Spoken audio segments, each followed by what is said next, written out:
As an attempt by British Rail to improve the power output and quality of its diesel locomotive designs, the Class 38 came very close to being signed into production, with this newly developed reduced cylinder Type 4 or Type 5 freight locomotive being the product of successful trials of re-engineered Class 37s, known as the Class 37/9s. However, what the resultant Class 38 would become was never fully established, nor was its finalised design, with ambiguity still existing today as to whether this would have been Britain's heavy freight answer to the Class 59, or a versatile freight locomotive built to power all manner of mixed traffic operations. By the 1980s, all of the Type 3 locomotives of the BR modernisation era, and to an extent the Brush Type 2s or Class 31s, had shown their superior ability to deliver performance in a small package, thus making them the ultimate winners over the comparatively underpowered or unreliable Type 2s, with the British Rail management deeming this particular power bracket potentially useful for continued development into newer locomotives for medium freight services, track maintenance, and perhaps passenger trains. In order to test the potential of the Type 3s, a batch of Class 37s were re-engineered into what was known as the Class 37/9s, which established whether a reduced number of cylinders could be effective in operation, with the theory being that far higher power per cylinder offerings in fewer and inline cylinder arrangements would be as reliable as the somewhat over-engineered V12s and V16s of the 1950s, 60s and 70s, which were to be replaced.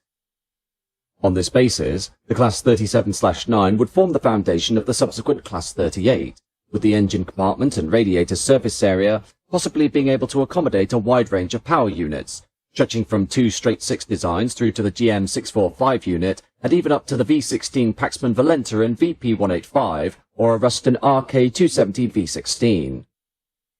At the time, though, the principal cost concern for British Rail when it came to diesel mechanics was the unit man-hours, a unit being a single cylinder, and thus a multiple of these being considered the key cost driver, with the RK16 being identified as a heavy maintenance power plant, while the newer RK12 was considered overpowered and relatively unreliable by drivers.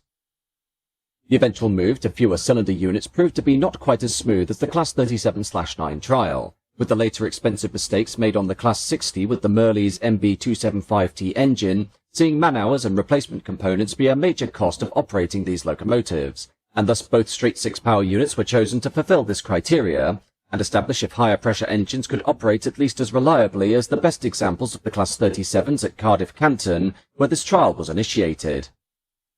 The Class 38 itself was proposed to be a standard slab-end locomotive, and would have followed the conventions at the time in being either similar or even standard in some elements to the Class 56, Class 58, or even the Class 59, with it being suggested that since the contract had been placed with brush traction, as per the later Class 60, then the appearance would have followed the same general principles of this engine, which itself was merely a reworking of the earlier Class 47 and Class 56 with a stressed frame.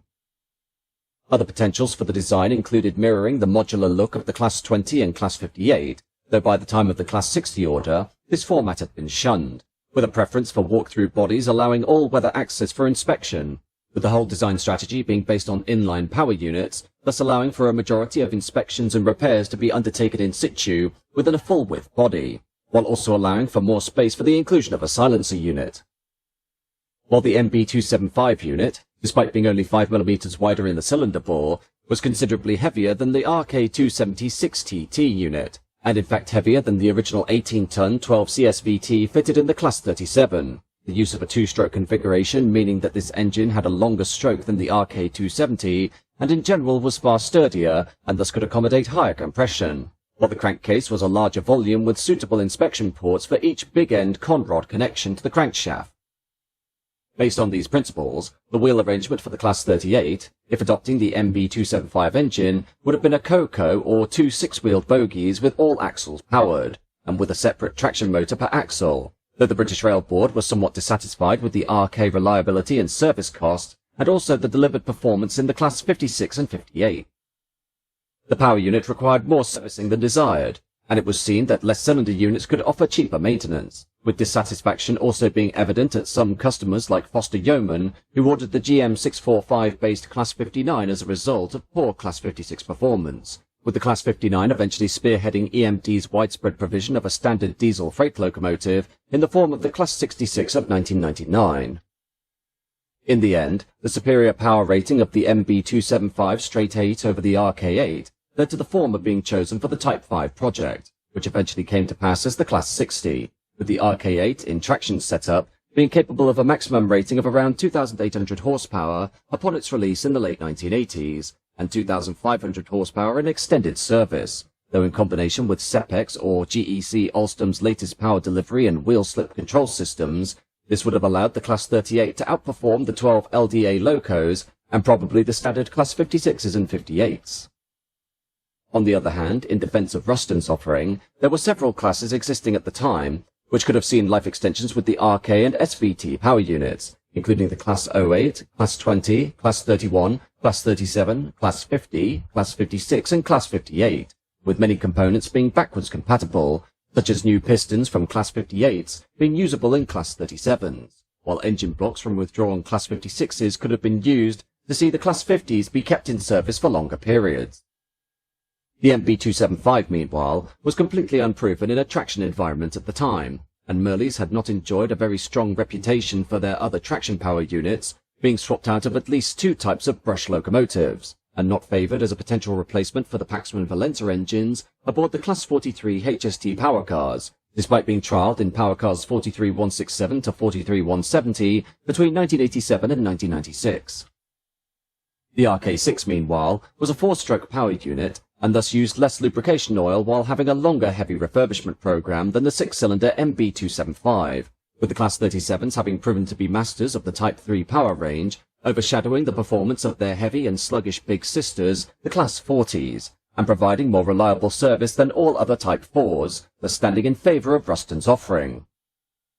Details of the Class 37/9 trial were not fully released to the public, though several commentators at the time stated that they experienced better power delivery with the MB275. The RK units presented superior service interval periods, with this engine also being fitted with some complex turbo lag synchronization control that delivered fuel slowly until the turbo pressure was achieved, thus giving rise to the nickname of slugs. With the smaller and much lighter RK6 being chosen for the Class 38 project, the general layout would be of a COCO configuration with the compact RK276T, but this would have necessitated ballasting for heavy freight allocation, or indeed any intended guys over 6 axles, as it weighed several tons less than the 12 CSVT, and was essentially a single bank of that V12 engine.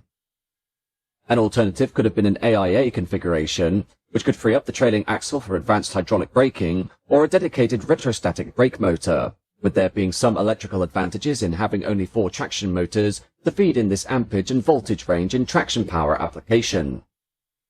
Furthermore, given the advanced SEPEX traction motors being a likely part of the order, this electromechanical advantage could have rendered the COCO configuration uneconomic, such as utilizing a maximum kilonewton starting and continuous effort for the total power output and axle loading over 2 SEPEX, thus negating using standard traction motors or employing 6 advanced traction motors.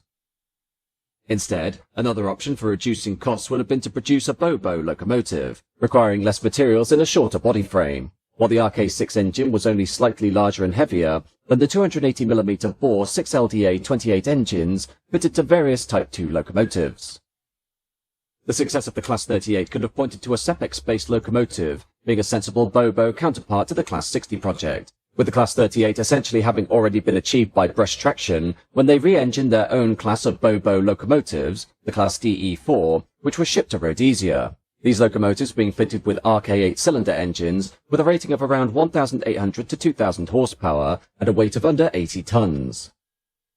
Based on the principles of the Class DE4, a total weight of under 78 tons would have proven advantageous for track access charging, though the application of a Bobo arrangement had various downsides, including the roster of duties expected of a Type 3 as per the Class 37, that were often arduous, such as on the West Highland Line, the Carl of Lochalsh, and the Far North routes, where Class 37s were chosen due to their ability to both accelerate trains while reducing corner wear over the Type 2 Bobos, though by 1986, articulated CP5 bogies had been deemed a success, and a new build of Bobo design could have been practical. Regardless, given that the Class 38 was expected to enter development in parallel with the Class 60, the likely choice would have been for a Merleys engine to be employed in both for commonality reasons, thus meaning that a COCO design would have been the only suitable choice, while it may also have been desirable to use the exact same body shell to give even more standardization. Had the order been put out for tender, a potential partner could have been GEC Alstom with their Prima format, which had been manufactured in Bobo format in both electric locomotives and the GM645-based builds, such as the later Class 67s, and with the light RK in their portfolio, the locomotive may potentially have become a 1980s precursor to the Class 67s for replacement of older stock on mail trains. As for the operational pattern of the Class 38s, based on their Type 3 designation, their forte would have been mid-weight, mid-speed services and track maintenance duties that have been the domain of Class 37s, with the potential existing that the Class 38s would have seen early removal of the Class 37s, and probably all of the Type 2s and Type 3s, if they had met their expected quota of longer service hours, lower MPC, and faster HGR turnarounds. The Class 38s would have offered the opportunity to replace the earlier Sulzer Class 45s and 46s from freight duties, such as China Clay Workings in Devon and Cornwall and Speedlink operations, while also supplementing Class 47s on freight duties, while at the same time, in pairs, providing a heavier overall standing lift, with power output that could have easily outperformed all the single Type 4s and 5s of the early 1980s. In passenger use, the Class 38s would have seen some employment, even if they were nominally a freight-only locomotive, though any potential order would probably have seen these machines specifically favoured for the Caledonian sleeper service on the West Highland Line, the North Wales route, the Scarborough, Hull and Aberystwyth services, and the Welsh border route, as well as the possibility to replace electric units on certain diagrams with a light and fuel-efficient diesel that could see electrics transferred to more strategic operations.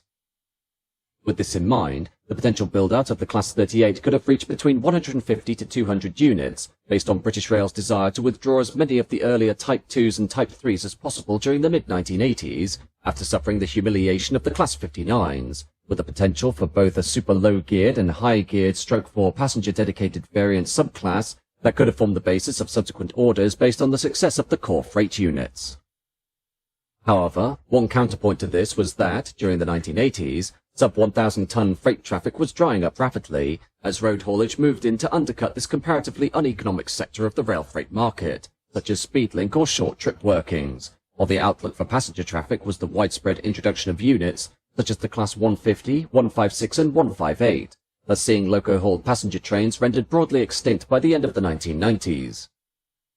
Under privatization, the Class 38s may have potentially, based on their reliability, cut down on the wider order for Class 66s under the auspices of EWS, with Class 38s being favoured by the private freight operators over the continued operation of surviving Type 3s of the 1960s, such as the Class 37, while the need for the Class 67 could have already been satisfied by the Class 38, therefore negating the need to develop these in the first place.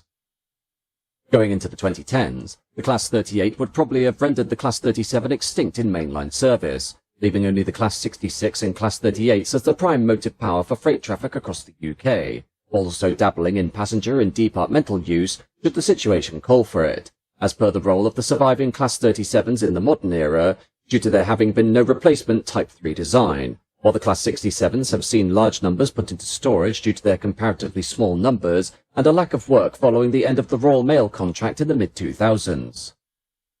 As is, the Class 38, though sadly not taken forward, provides an interesting insight as to a design of locomotive that was possibly more necessary than the Class 60 in terms of providing modern traction to the freight sector, with the Class 37/9 trials proving the soundness of the Ruston engines in heavy work, with the only major concern being the development of a suitable locomotive design in which to employ it. Essentially, had Brush employed the same tactic of reusing a successful export design for the UK as English Electric had done in the 1960s for the Class 37, then creating a machine capable of mixed traffic work for the British Rail network could have seen a powerful and reliable new class of locomotive put to work in the mid to late 1980s, either with or without the corresponding Class 60, and thus would have reshaped the entire fleet roster for the 1990s and 2000s had these locomotives come to pass. Instead, based on the imperative of providing a heavy freight locomotive to combat the Class 59 following its successful arrival from the United States, the Class 60 with its Merley's engine was chosen instead, and while the Class 60 proved itself to be powerful, its sheer number of reliability and build quality problems nearly led to the order of 100 units being cut off by British Rail mid-delivery, and sparking the need for the private rail operators to demand a newer design in the form of the Class 66 that would deliver the power and availability where necessary,